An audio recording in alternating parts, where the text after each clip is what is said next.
तो हेलो मेरे भारतीय साथियों, स्वागत है आपका करंट न्यूज़ 24 में। तो दोस्तों, आज जो खबरें आ रही हैं वो यूरोप से और मालदीव से रिलेटेड है।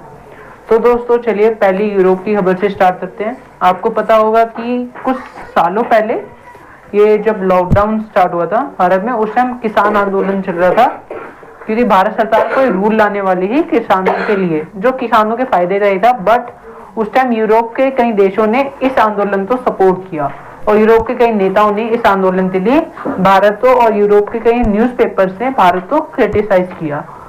बट बोलते हैं ना कि कर्मा आपको दोबारा वही देता है जो आप करते हो। तो अभी यूरोप में क्या चल रहा है कि यूरोप के जो पर्यावरणवादी लोग हैं, जो नेचर के लिए काम करते हैं, उन्होंने सरकार पे दबाव डाला कि आप जो ये पेस्टिसाइड्स और खेती में होने वाले यूज जो केमिकल है, इन्हें बंद करवाइए, इनको कम करवाइए, जिससे कि हमारे यहाँ पे नेचुरल खेती हो। बट इसकी सुनते जब जो पर्यावरणवादी है, उन्होंने ज्यादा जवाब डाला जब वहां की यूरोप की सरकार ने ये रूल्स बनाए कि हाँ, अब पेस्टिसाइड्स और बाकी सब जो खेतों में केमिकल है वो कम यूज होंगे।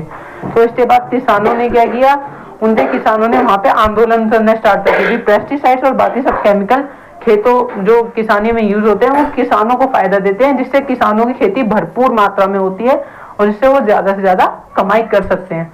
तो किसानों को इससे नुकसान हो रहा था, तो किसान उतरे। तो अब यूरोप की शर्तों पे आप देख सकते हैं किस तरीके से यहाँ पे बवाल मचाया हुआ है यूरोप पे किसानों ने। कई मूर्तियां, कई जगह जाम, कई ट्रैक्टर खड़े कर दिए हैं, जिससे अब यूरोप में बहुत बड़ी परेशानी आ चुकी है। तो अभी यूरोप की सरकार ने इस कानून को रोक दिया, बट वो कह रहे हैं कि जब तक किसान यहाँ चले जाते हैं, हम फिर दोबारा इस कानून को इम्प्लीमेंट करेंगे।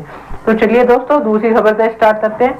तो दोस्तों आपको पता है कि अभी जो मालदीव के जो मिनिस्टर्स थी, उन्होंने अभी मालदीव और भारत पे बहस हुई थी, तो उन्होंने मोदी जी को कह दिया था और भारतीय लोगों ने अपनी बुकिंग कैंसिल कर दी थी।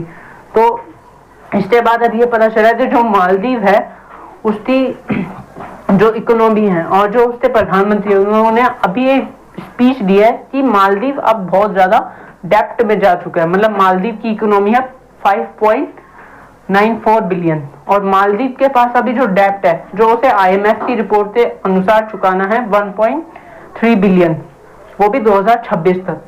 और इसी में बात करते हुए मालदीव के जो प्रधानमंत्री हैं, वो अभी लोग अपने ही देश के लोगों को ये बता रहे थे कि एक रिपोर्ट यही बता रहे अपने भाषण में कि जो मालदीव के आने वाले 2 महीने हैं, जो मार्च और अप्रैल और मई, 3 महीने हैं, वो मालदीव के लिए बहुत मुश्किल होंगे, क्योंकि मालदीव की सरकार के पास ना कोई फंड है और उन्हें अपना डेप्ट भी चुकाना है। जो उनका कर्जा ले रखा है उन्होंने चीन और बाकी देशों से, वो भी चुकाना है। बट मालदीव की सरकार ने जो लोन ले रखा है वो तो ये हो गया, पर मालदीव की जो बड़ी बड़ी कंपनियां हैं, जो टूरिस्ट बेस्ड कंपनी है, जो और बड़ी कंपनी है, वो उन्होंने भी कई देशों से लोन ले रखा है। अब उनके लिए ये टेंशन है क्योंकि भारतीयों ने कई अपने बिजनेस, जो भारतीय सबसे ज्यादा तादाद में मालदीव जाते थे, उन्होंने अपने कई टूर कैंसिल कर दिए हैं, जिसकी वजह से मालदीव की कंपनियों को एक बहुत बड़ा झटका और नुकसान हुआ है।